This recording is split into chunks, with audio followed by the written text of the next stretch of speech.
Okay, so this is vlog 24, I think. Can I check on that? I guess it doesn't really matter.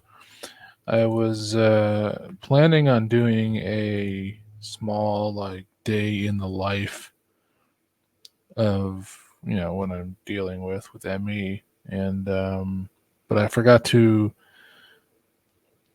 use my microphone, so all the video is pretty much just useless. And so I'm just going to do a regular blog, and then next week I will try to compile it. And then I'm still working on maybe doing a small movie. I'm not feeling well. I am very depressed because I'm just tired.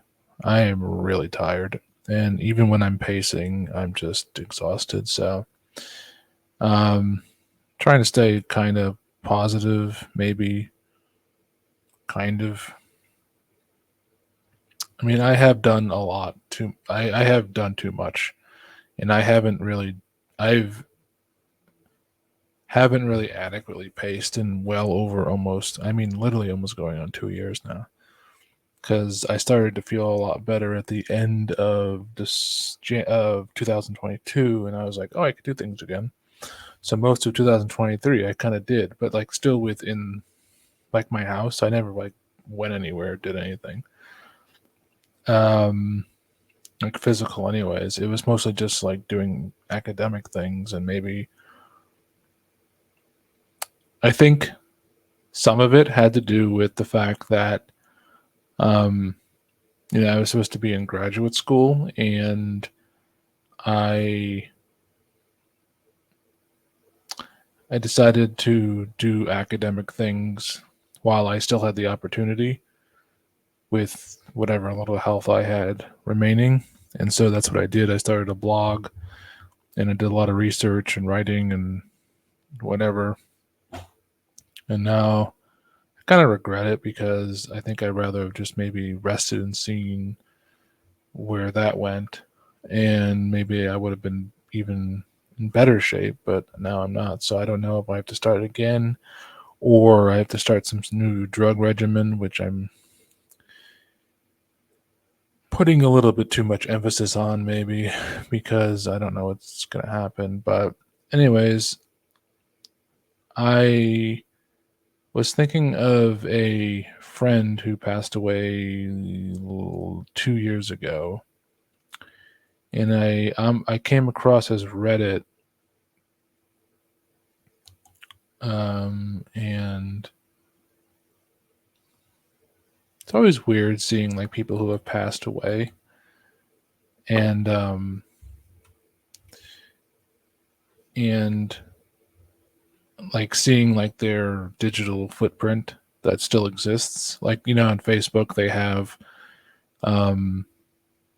in the you can turn your Facebook profile or someone who's passed into an in memoriam. And so it got me thinking about liminal spaces.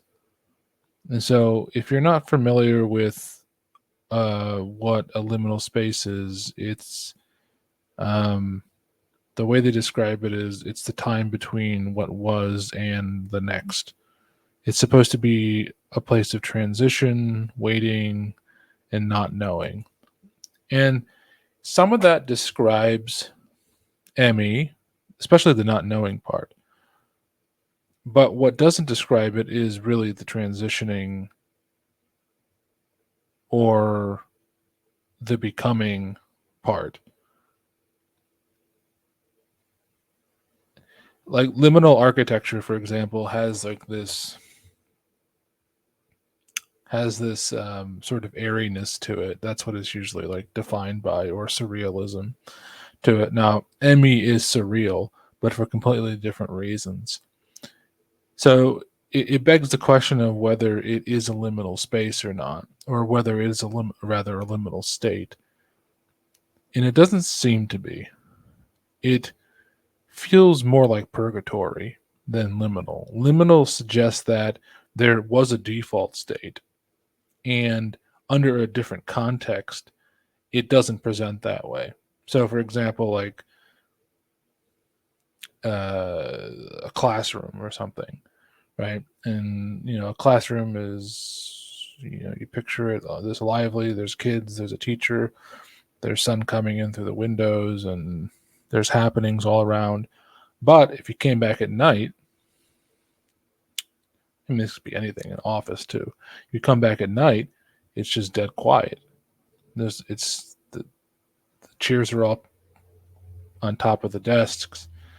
Um, it's dark, and it is a space that's waiting to be used again. This isn't quite the case with people who have myalgic encephalomyelitis or any other kind of chronic illnesses. And what is actually surreal and airy is that you never return to default mode. That's what's shitty about it. It has some of the characteristics and qualia of a liminal state in the sense that you're in between something, but you never go back here and you never arrive here.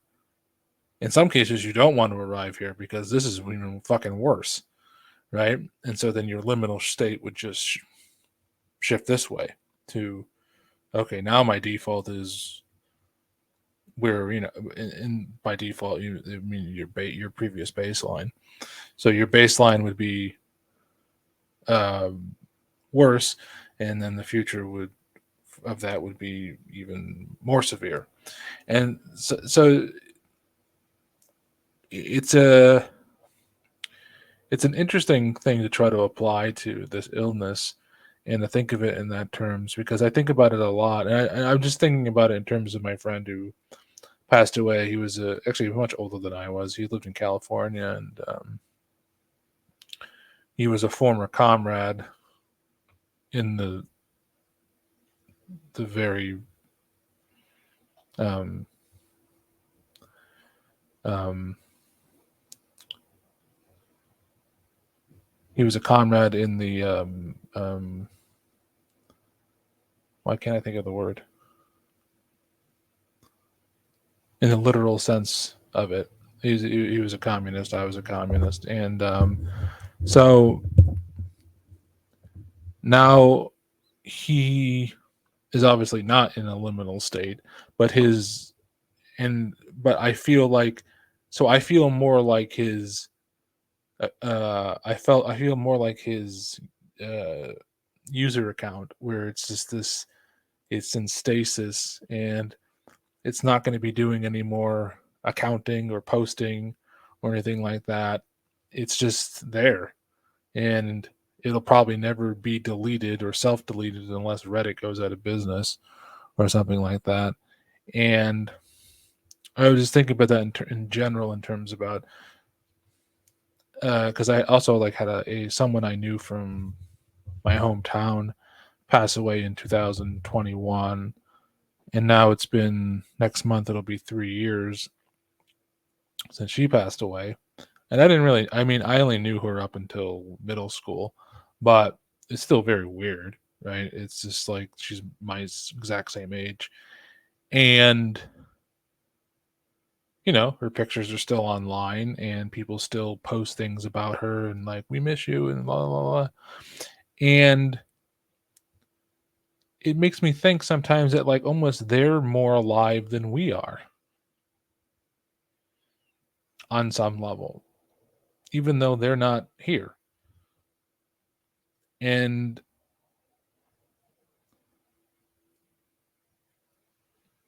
that gets you thinking weird things, that these people who have passed on are more memorialized than people who are living, and are considered more of part of the fabric of social existence and social life than people who can't participate in it anymore.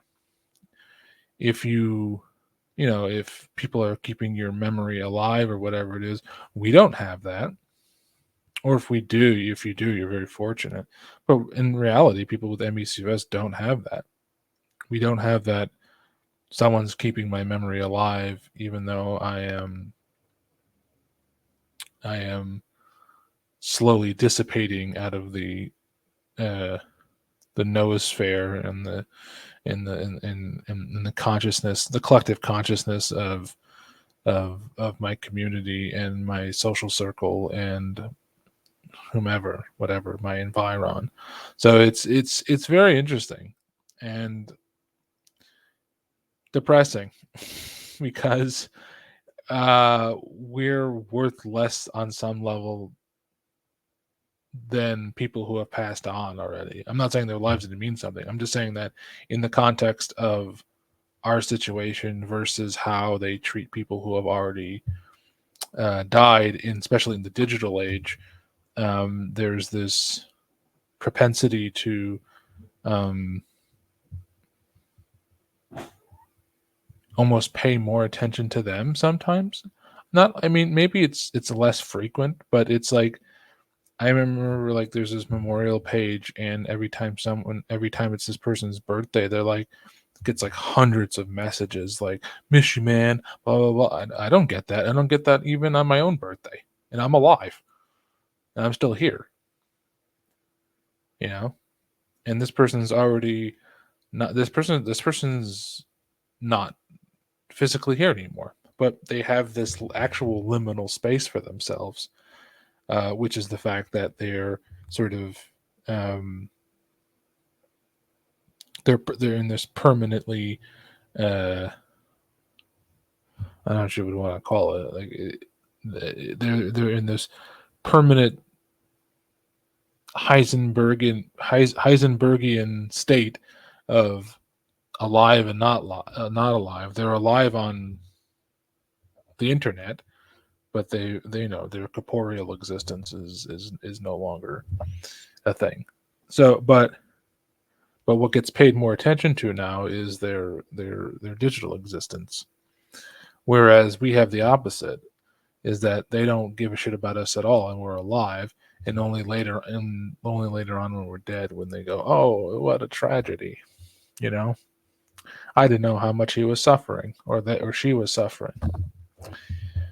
And so that's all I really have to say. I don't know, I kind of just rambled this one, phoned it in a little bit because I had, I kind of I had something else entirely planned that I was going to edit, and then when I looked at the footage I was like, oh shit, it sucked. So that's it. That's all I have to say. Look into liminal spaces. It's depressing. I probably butchered some of the theory around it, but it just I don't give a shit. So